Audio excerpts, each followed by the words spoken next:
Senior ವಿದ್ಯಾರ್ಥಿಗಳಿಂದ skit. ಕಿರುನಾಟಕ ಪ್ರದರ್ಶನವನ್ನು ಮಾಡಲಿದ್ದಾರೆ ಸೀನಿಯರ್ ವಿಭಾಗದ ಮಕ್ಕಳು. ಒಮ್ರಿಯ ಮಗನಾದ ಆಹಾಬನು ಇಸ್ರಾಯೇಲರ ಅರಸನಾಗಿ ಸಮಾರ್ಯ ಪಟ್ಟಣದಲ್ಲಿ 22 ವರ್ಷ ಆಳಿದನು. ಇವನು ದುಷ್ಟನಾಗಿದ್ದು ಯೆಹೋವನ ದೃಷ್ಟಿಯಲ್ಲಿ ದ್ರೋಹಿಯಾಗಿದ್ದನು. ಇವನು ಇಜಬೇಲ್ ಎಂಬಾಕೆಯನ್ನು ಮದುವೆ ಮಾಡಿಕೊಂಡು ಬಾಳ್ ದೇವರನ್ನು ಪೂಜಿಸತೊಡಗಿದನು. ಎಷ್ಟೋ ಕೆಟ್ಟ ಕೆಲಸಗಳನ್ನು ಮಾಡಿ ಇಸ್ರಾಯೇಲ್ ದೇವರಾದ ಯೆಹೋವನನ್ನು ರೇಗಿಸಿದನು. ಈ ಆಹಾಬನ ಕಾಲದಲ್ಲಿ ತಿಷ್ಬೀಯನಾದ ಎಲೀಯನು ಆ ಅರಸನ ಆಹಾಬನಿಗೆ ಹೀಗೆ ನುಡಿದನು. ನಾನು ಸನ್ನಿಧಿ ಸೇವೆ ಮಾಡುತ್ತಿರುವ ಯೆಹೋವನಾಣೆ, ಇಂದಿನಿಂದ 2 ವರ್ಷಗಳವರೆಗೆ ನಾನು ಹೇಳುವ ಮೇರೆಗೆ ಮಳೆಯಾಗಲಿ ಮಂಜಾಗಲಿ ಬೀಳುವುದೇ ಇಲ್ಲ. ಆಗ ರಾಜನು ಆ ಮಾತನ್ನು ಕೇಳಿ ವಿಚಲಿತನಾದನು. ಎಲೀಯನು ಭಯಭೀತನಾದನು. ಕರೆತನ್ನಿ, ಅವನನ್ನು ಕರೆತನ್ನಿ.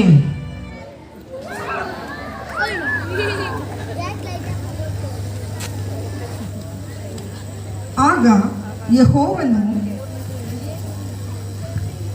ಎಲೀಯನೇ, ನೀನು ಈ ಸ್ಥಳವನ್ನು ಬಿಟ್ಟು ಪೂರ್ವ ದಿಕ್ಕಿಗೆ ಹೋಗಿ ಯೋರ್ದನ್ ಹೊಳೆಯ ಆಚೆಯಲ್ಲಿರುವ ಕೇರಿತ್ ಹಳ್ಳದಲ್ಲಿ ಅಡಗಿಕೋ. ಆ ಹಳ್ಳದ ನೀರು ನಿನಗೆ ಒಪ್ಪಾನವಾಗಿರುವುದು. ನಿನಗೆ ಆಹಾರ ತಂದು ಕೊಡಬೇಕೆಂದು ಕಾಗೆಗಳಿಗೆ ಆಜ್ಞಾಪಿಸಿದ್ದೇನೆ.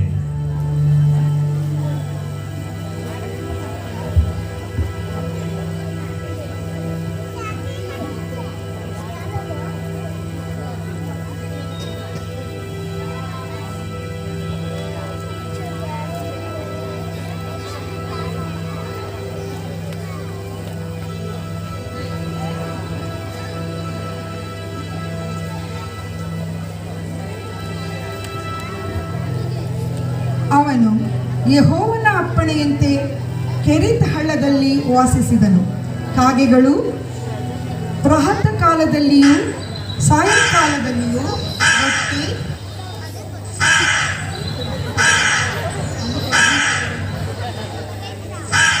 ರೊಟ್ಟಿ ಮಾಂಸವನ್ನು ತಂದು ಕೊಡುತ್ತಿದ್ದವು.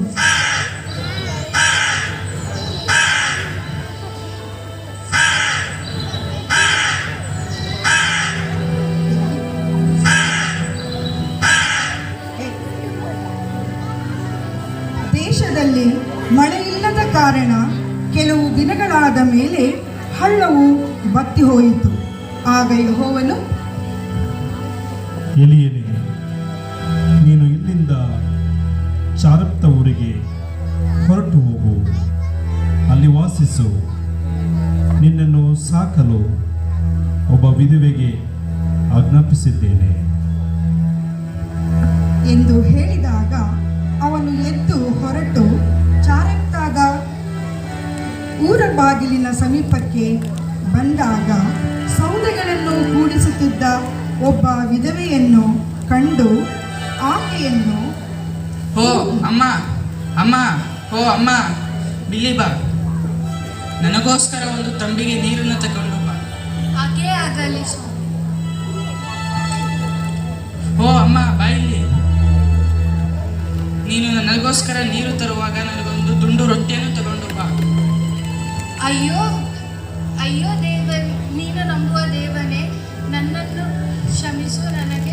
ನನ್ನ ಹತ್ತಿರ ರೊಟ್ಟಿ ಇರುವುದಿಲ್ಲ, ಎಣ್ಣೆ ಸ್ವಲ್ಪನೇ ಇರುವುದು. ಆದ್ದರಿಂದ ನನಗೋಸ್ಕರವೂ ನನ್ನ ಮಗನಿಗೋಸ್ಕರವೂ ರೊಟ್ಟಿ ಮಾಡುತ್ತೇನೆ. ಅದನ್ನು ತಿಂದ ಮೇಲೆ ನಾವು ಬದುಕುತ್ತೀವೋ ಎಂದು ಗೊತ್ತಿಲ್ಲ. ಹೆದರಬೇಡ, ನಾನು ಹೇಳಿದಂತೆ ಮಾಡು.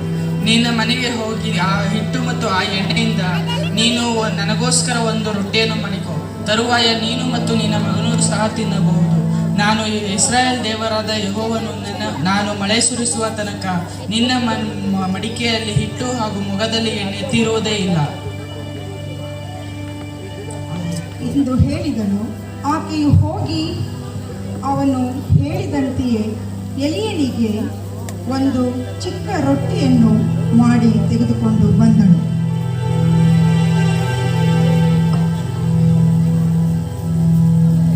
ಆಕೆಯು ಮನೆಗೆ ಹೋಗಿ ತನ್ನ ಪಾತ್ರೆಗಳನ್ನು ನೋಡಿದಾಗ, ಓ ಪಾತ್ರೆ ತುಂಬ ಹಿಟ್ಟು, ಹೊಗೆ ತುಂಬ ಎಣ್ಣೆ, ಆ ಸ್ವಾಮಿ ಹೇಳಿದಂತೆಯೇ ಆಗಿತ್ತು. ದೇವರು ನನ್ನನ್ನು ಆಶೀರ್ವದಿಸಿದನು. ಯೆಹೋವನಿಗೆ ಸ್ತೋತ್ರ. ಆ ಮಡಿಕೆಯ ಹಿಟ್ಟಿನಿಂದ ಆ ಹೊಗೆಯ ಎಣ್ಣೆಯಿಂದ ಆಕೆ ಅನೇಕ ದಿನಗಳವರೆಗೆ ಊಟ ಮಾಡಿದಳು. ಆಕೆಯು ತನ್ನ ಮನೆಯವರು ಎಲಿಯನು ಊಟ ಮಾಡಿದರು. ಯೆಹೋವನು ಎಲಿಯನ ಮುಖಾಂತರವಾಗಿ ಹೇಳಿದಂತೆ ಮಡಿಕೆಯಲ್ಲಿದ್ದ ಹಿಟ್ಟು ತೀರಲಿಲ್ಲ, ಮೊಗೆಯಲ್ಲಿದ್ದ ನೀರು ಮುಗಿಯಲಿಲ್ಲ. ಆ ವಿಧವೆಯು ಎಲಿಯನ ಮಾತಿಗೆ ವಿಧೇಯಳಾದಳು. ಸಂಕಷ್ಟದಲ್ಲಿಯೂ ಬರಗಾಲದಲ್ಲಿಯೂ ನಂಬಿದಳು. ತನ್ನಲ್ಲಿರುವುದನ್ನು ಹಂಚಿಕೊಂಡಳು. ಖಾಲಿಯಾಗಿದ್ದ ಪಾತ್ರೆ ತುಂಬಲ್ಪಟ್ಟಿತು, ಆರಿಸಲ್ಪಟ್ಟಿತು, ಉಪಯುಕ್ತ ಪಾತ್ರೆಯಾದಳು. ಖಾಲಿಯಾಗಿರುವ ಪಾತ್ರೆಯಾದ ನಾವು ಕೂಡ ದೇವರಿಂದ ಆರಿಸಲ್ಪಟ್ಟವರಾಗಿ ಆತನ ವಾಕ್ಯಕ್ಕೆ ವಿಧೇಯರಾಗಿ ನಡೆಯುವುದಾದರೆ ನಾವು ಕೂಡ ತುಂಬಿಸಲ್ಪಡುವೆವು. ಸುವಾರ್ತೆ ಸಾರುವಲ್ಲಿ ಉಪಯುಕ್ತವಾದಂಥ ಪಾತ್ರೆಯಾಗುವೆವು. ಹೀಗಾಗುವಂತೆ ದೇವರು ನಮ್ಮ ಜೊತೆ ಇದ್ದು ಖಾಲಿಯಾದ ನಮ್ಮ ಪಾತ್ರೆಗಳನ್ನು ತುಂಬಿಸಲಿ. ನಾವು ತುಂಬಿಸಲ್ಪಡೋಣ, ಆಶೀರ್ವದಿಸಲ್ಪಡೋಣ. ಸೀನಿಯರ್ ಮಕ್ಕಳಿಗೆ ಧನ್ಯವಾದಗಳು.